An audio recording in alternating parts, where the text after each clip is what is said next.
হাই gas কি খবৰ আশা কৰোঁ সকলোৱে ভালে আছে। আজি বহুত দিন ধৰি ভিডিঅ' দিব পৰা নাই, তাৰ কাৰণটো হৈছে মানে মোৰ অলপ অসুখ হৈ আছিল। আৰু যিহেতু অসুখ হৈ আছিল মানে জ্বৰ হৈছিল, একো খাব ল'ব ইচ্ছা যোৱা নাই। চ' আজি আমাৰ ঘৰৰ পৰা পোলাও বনাব, আৰু পোলাওৰ কাৰণে আপোনালোকক কি কি আনিছোঁ যোগাৰ মই আপোনালোকক দেখি আছোঁ ৰ'ব। এইটো আনিছোঁ মাংস আধা কেজি, আৰু এইটো ঘিউ, এইটো খিচমিচ, কাজু বাদাম, আৰু এইটো মছলা আছে, আৰু চাউলটো বাৰু ঘৰতে আছে জহা চাউল, আৰু এইটো হৈছে তেজপাত। ৰেডি কৰা হৈ গৈছে গাজৰ, মটৰ, গৰম মছলা, তেজপাত, ঘিউ আৰু খিচমিচ আৰু কাজু বাদাম।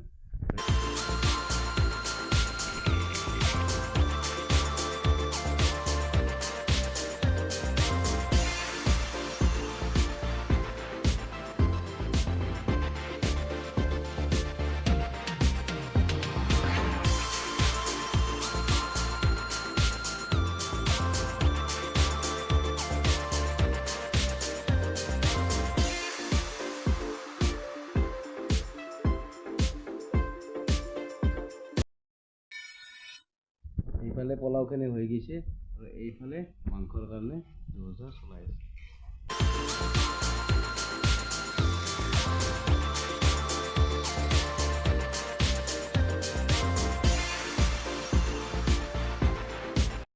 এয়া চাওক, ফাইনেলি মাংস আৰু পোলাও বনোৱা হৈ গ'ল।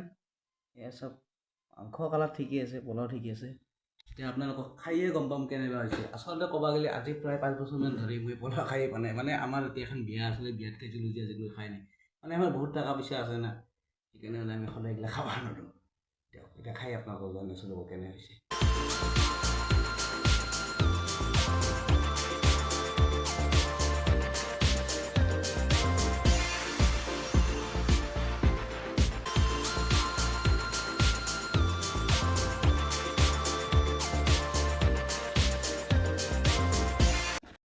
ফাইনেলি খোৱা দোৱা হৈ গ'ল, আৰু সঁচাকৈ বহুত ভাল লাগিছিল খাই। আৰু তাৰে প্ৰমাণ হিচাপে একদম চাফা কৰি দিছোঁ।